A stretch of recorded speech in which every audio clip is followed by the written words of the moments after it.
It's been a long day, so we're still monitoring yung results as they come in. Right now, si Secmar has already overtaken si Senator Po sa second slot.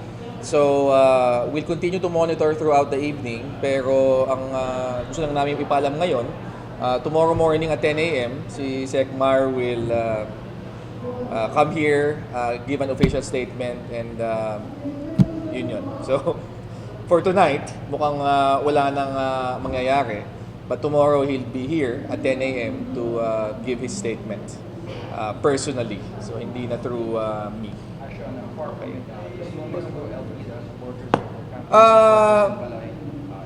I wouldn't want to preempt kung ano yung sabihin niya. As of now, we're still monitoring yung results as they come in. Wala pa naman kaming any specific na position on the, but tomorrow morning, he will be here to talk and speak to both the media, his supporters, and the public. So that will be 10 a.m. tomorrow. Yes. Okay naman. He's pretty upbeat.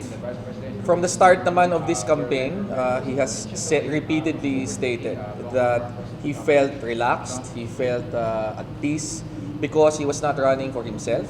He was running as the champion of an idea, okay, of a particular way of thinking. And I think that that particular peace, that particular calmness na has been with him throughout the campaign remains up to tonight. He remains upbeat despite the apparent insurmountable leading determined.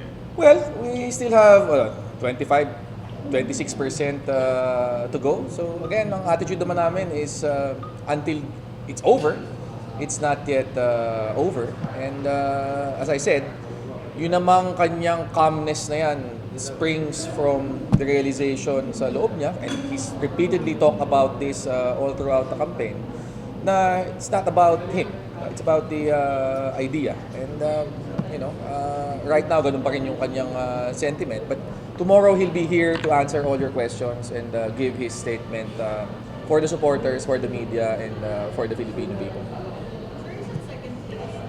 Yes, he is. Well, definitely, being in second place means mas kaya than when he was in third place, because you have to be second first before you can be first.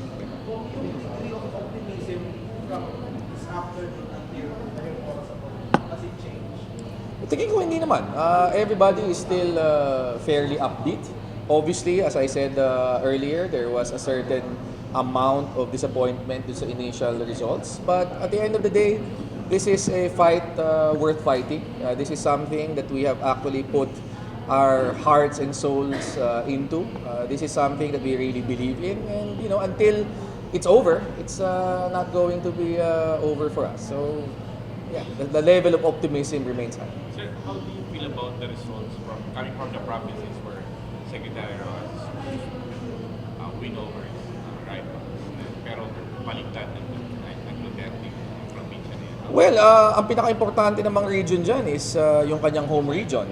And in that particular region, the last time I looked, he was actually winning by an overwhelmingly high margin. Not in Central Visayas, Cebu, Bohol. Well, in these areas, we always knew that it was going to be a contested race. We're happy with yung results so far. There's still time for yung trends naman to reverse, given that there's still 25% of the vote to be counted. So we'll just wait and see on that particular point. Hindi malungkot si Secmar. Nung nakausap mo kanina, hindi.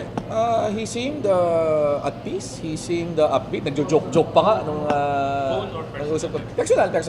I talked to him personally. So, I'm not worried about yung kanyang mindset. I think that he's in a good place. I think that he's taking all this in stride. He remains hopeful and confident as to yung mga magiging resulta. And by tomorrow, you'll hear from him what his message to the nation will be. Hindi ko pa nakakausap si Kong Lenny, but I've talked to some members of her team. They remain very, very optimistic. In fact, meron nang umiikot ngayon na ginawang projection ng isang PhD holder from the University of the Philippines na based on that projection, she is actually poised to eke out a narrow victory over Senator Bongbong Marcos. So that is a race that we are definitely looking at very very closely, and we still hope that malaki yung pag-asa ni Kong Lenny to be elected as Vice President. Pero based on the reports from your people on the ground, paano niyo pa makakapag nakikita natin na number? As I said earlier, it's so difficult to correlate yung reports from the ground doon sa totals that we're seeing doon sa transparency server. Simply because yung sa transparency server, wala namang indication yan kung anong mga regions na ang na-report completely. Diba? Kasi ang pumapasok dito ay individual precinct level machines. So, ang reports naman na nakukuha namin from the areas where we expected na magdi-deliver, by and large, pumasok naman. That's why meron pa kaming cause for optimism going into yung final 30-25% of the vote count. We get a reaction lang when si Senator Grace. She spoke to Mayor Duterte daw earlier this month. Makikita tayo, sir. We get a reaction. Then, I suppose that's a good thing. If Senator Po feels that, she's run her race and that this is already a decided contest, then, that's really up to her. But as of now, wala pa kaming ganyang announcement. We're still going to continue monitoring, and by tomorrow morning, we think that Secretary Mar will already be prepared to actually give his address sa ating publiko, depending on how the results turn out for the rest of the evening up to tomorrow. So sir, definitely no statement tonight. Yes, the statement from SecMar will be tomorrow at 10 a.m. Hindi na kami magbibigay ng further statements this evening. Instead, we will focus on actually continuing to monitor the results as they come in.